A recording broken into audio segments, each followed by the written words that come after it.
Hello everyone and welcome back to the 3T Path channel. My name is Giridhari and I want to share with you here today my 4-step journey of self-transformation that I've followed. It's worked wonderfully for me. It works wonderfully for my students, and it's been working wonderfully for thousands of years. I want to give you 4 practical steps to a happier life that really work. You can do that, accessible to anyone, anywhere in the world. Anyone can do this. These are the 4 steps. Okay, the first step I want to give you is called a sattvic lifestyle. That's the technical term in yoga. It's a kind of lifestyle choices you make which will start changing your very body and your mind. So the sattvic lifestyle has 3 main pillars I want to talk to you about here today. The first pillar is diet. Now, you've heard a million times about how important it is what you eat, right? You know this. I mean, this has been drilled into you since forever, right? And it really makes a difference. So what you eat really has a huge impact. Of course, most times when you see somebody talking about diet, they're talking about the physical effects. And of course, that's also totally true, of course. So it affects your body, your health, and of course, all the details of your health, your intestinal health, heart, and lungs, and your veins. And so all these details, very important. So of course, diet is hugely important for your health. You know this, but we get lazy, right? It's like, oh, I just can't be bothered. And then you're like, oh, but I just want to feel like, oh, this looks like so nice. I just want to eat this because it tastes nice, because I feel like eating it. So then you eat some rubbish, you eat some junk because you're just like, oh, I just had I need it. But no, you really have to take this seriously. Diet really changes everything. And it doesn't just change health, because you might be thinking, oh, my health is okay, I'm fine, I can go about and can do my work. So, I've got enough health. No, it's not really about that, because it's also about this. Yes, what you eat affects your mind as well. Actually, the whole body and mind, what your mind does, your body does, your body does, your mind. There is a whole feedback loop going on here all the time. But it really makes a huge difference to your mind when you have a sattvic diet. And what's a sattvic diet? A sattvic diet basically is a plant-based diet.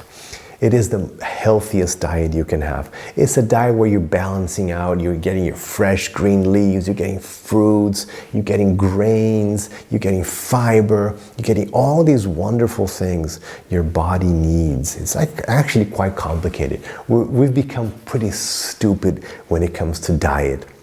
You know what it's called, right? Nutrition is called the typical Western diet. They call it the SAD diet. It's called the Standard American Diet, which now the whole world kind of took in. It's called SAD for a reason. It's the SAD diet. So this diet, in the SAD diet, all we think about is protein. It's the first thing people ask about. Protein. No protein. There's enough protein. It's stop thinking of that. Your body doesn't just need protein.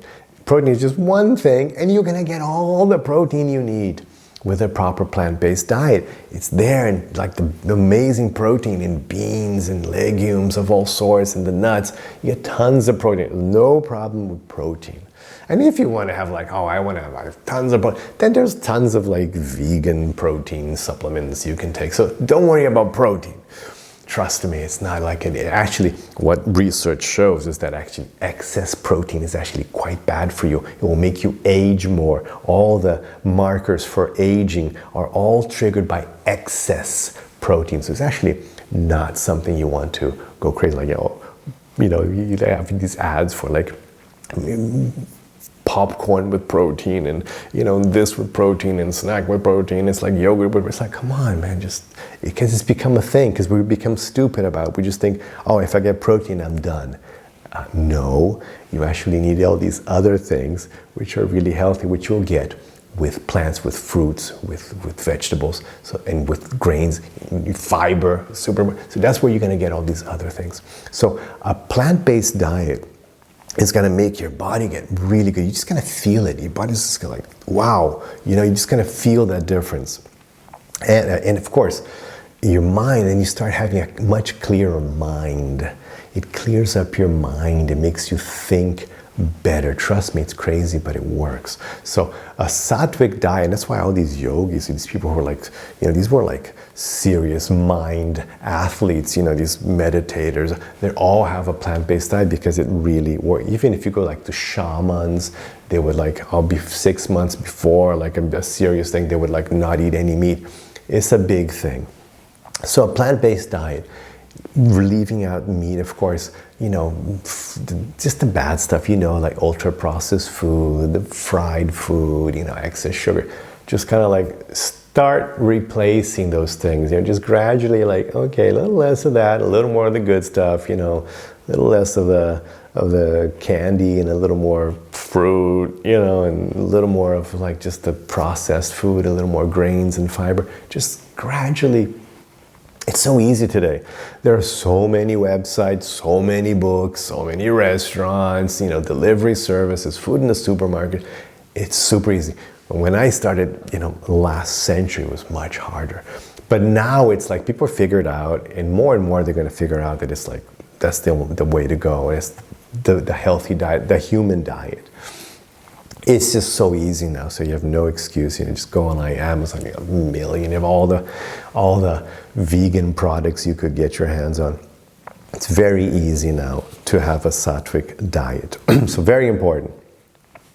2, exercise. Now exercise is funny because people think, oh, exercise is to lose weight, or to get muscles. But no, actually exercise, if you want to pack muscles, you do need to exercise. But for losing weight, actually it doesn't even work because your body has a trick that you do lots of exercise and you still don't lose fat. It compensates. Because it turns out that the body is actually using that energy in other ways. So when you exercise, it's much better for you. Because otherwise your body is going to use that energy for stupid things. For example, it will produce too much cortisol and it'll make you stressed, or it's gonna your immune system is gonna go into overdrive. You're gonna get inflammation. All those is a serious thing. So it just makes stupid things with that exercise. So when you do exercise, it's much better for your health. So it's not that I'm saying it's good for you to lose weight, but it's very good for you just to feel good, for your body to function properly. Your body's made, these things I'm telling you is what your body is made to have. Plant-based diet, exercise. This is the natural status of the human body. And when you satisfy the natural status of your body, then you work better, you feel better, your mind works better, everything flows better to a happier life because the basis, the body, is working better. Okay, and then third, of course, is just to remove the horrific things that go into your body, starting with cigarettes, right? Smoking, for God's sakes, is like worse than suicide, because suicide, you just die, but smoking is like a slow suicide where you gradually deteriorate your health and get all these problems, and it's ridiculous, crazy cancer and emphysema and diabetes. It's crazy. So smoking is completely nuts. You know that probably already, but really get away from that. And then alcohol as well, it's very bad. Maybe you're like one of those people who are still under the influence of those false propaganda, quote unquote research. Oh, a glass of wine is very healthy.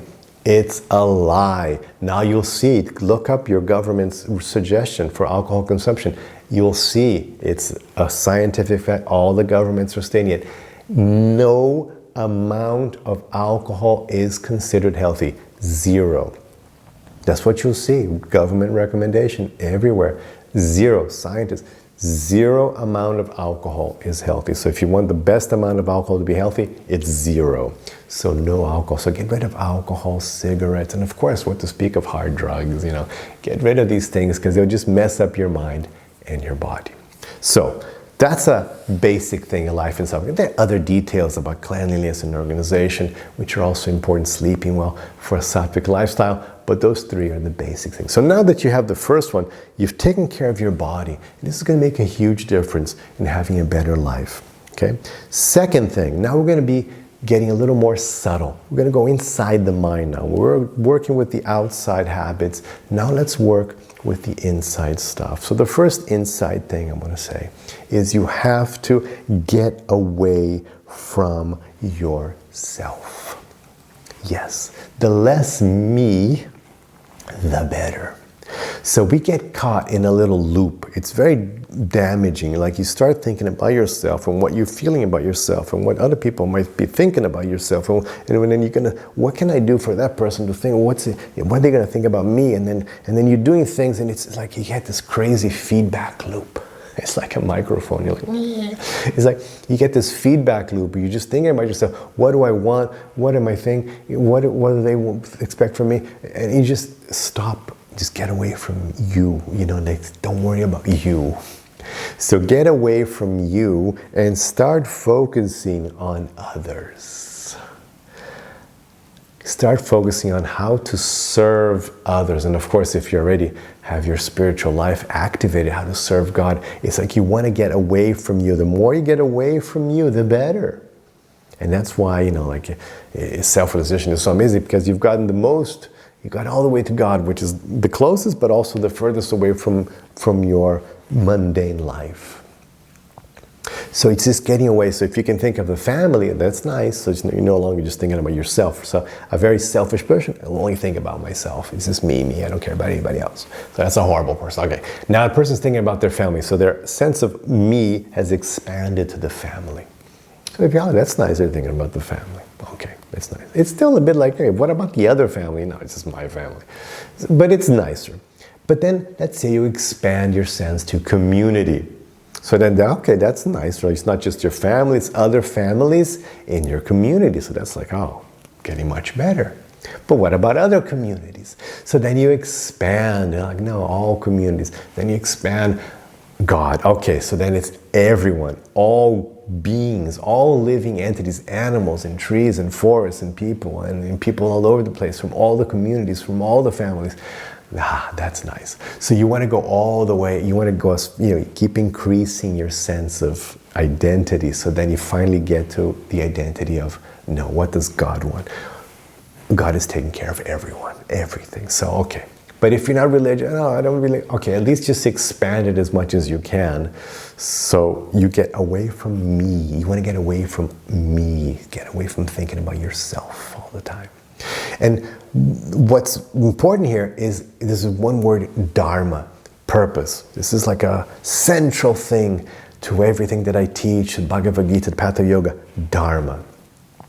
Every wise person, every saintly person ever has taught you about Dharma. Everybody teaches Dharma, because Dharma means purpose. It means, what are you doing for others?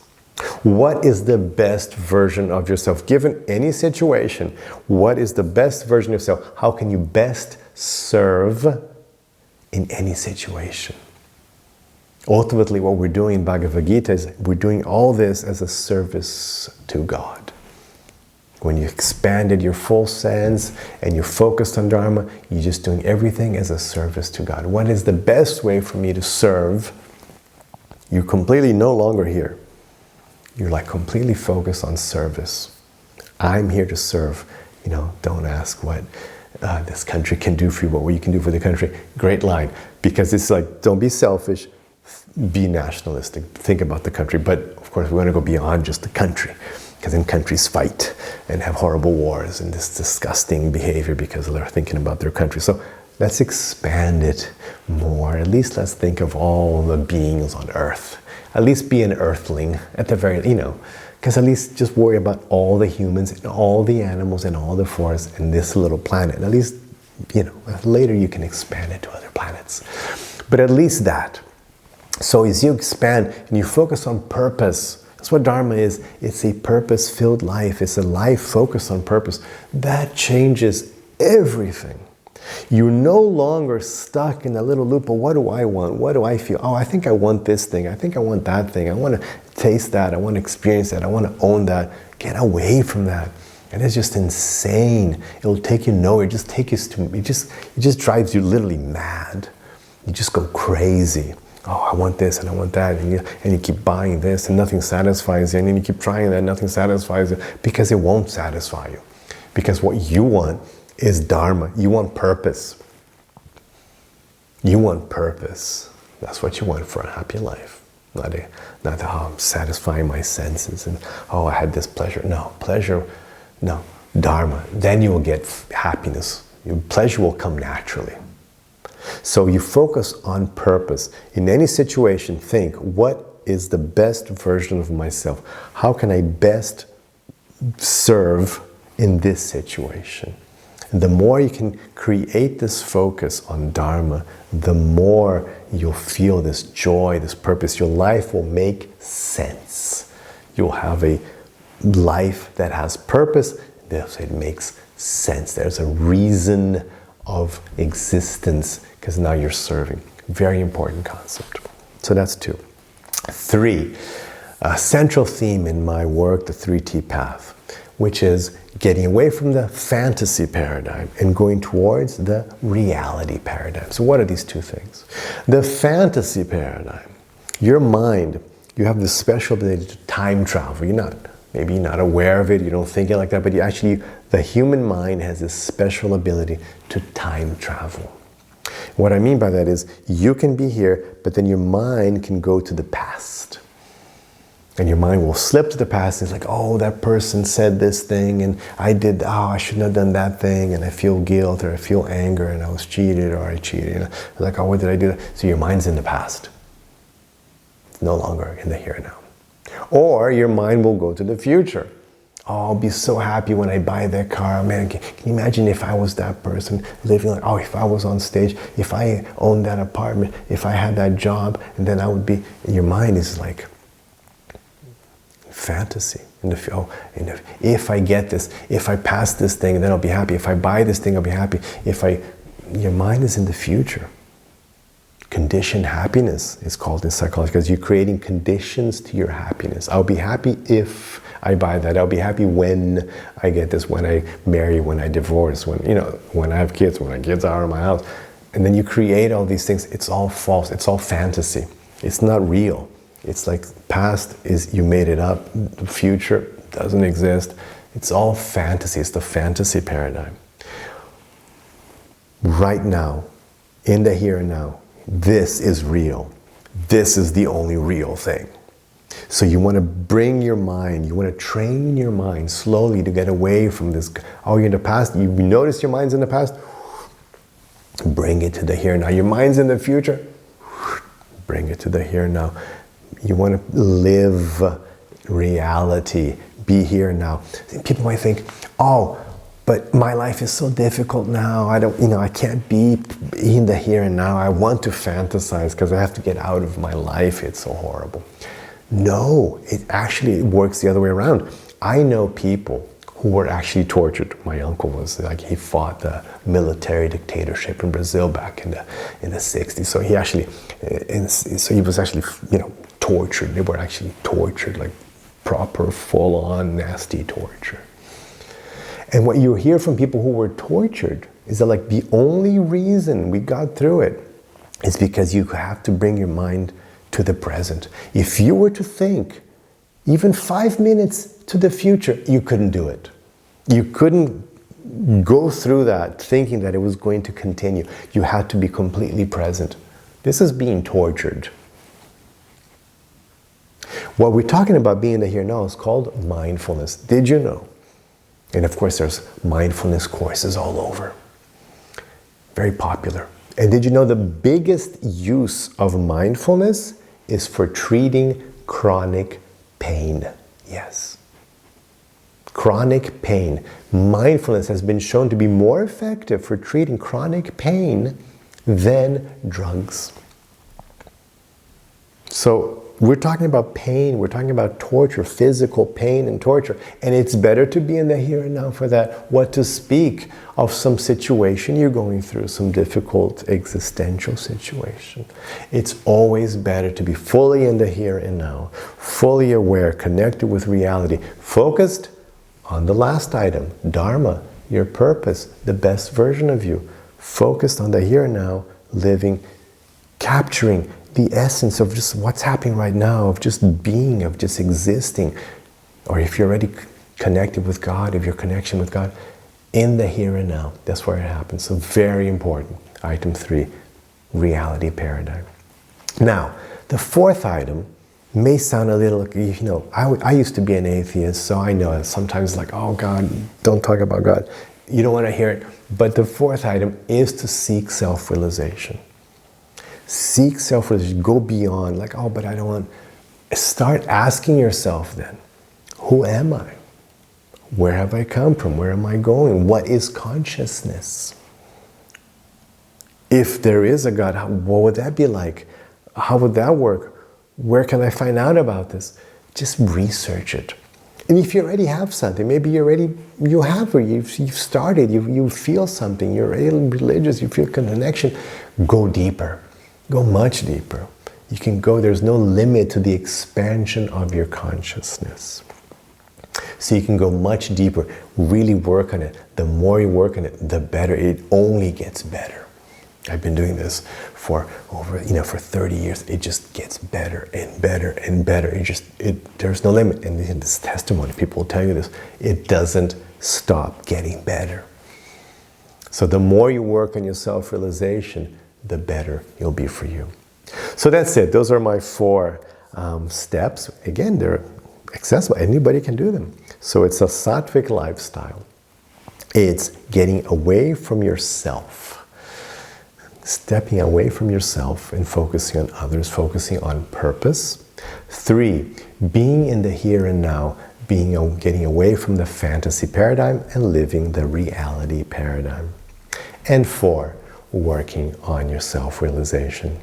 If you're already doing this, leave your comments below, letting me know if it's working for you as well. And if you're doing at least one of these steps as well, let me know. And if you have any questions, also leave your comments. And have the rest of your day with lots of peace and lots of love.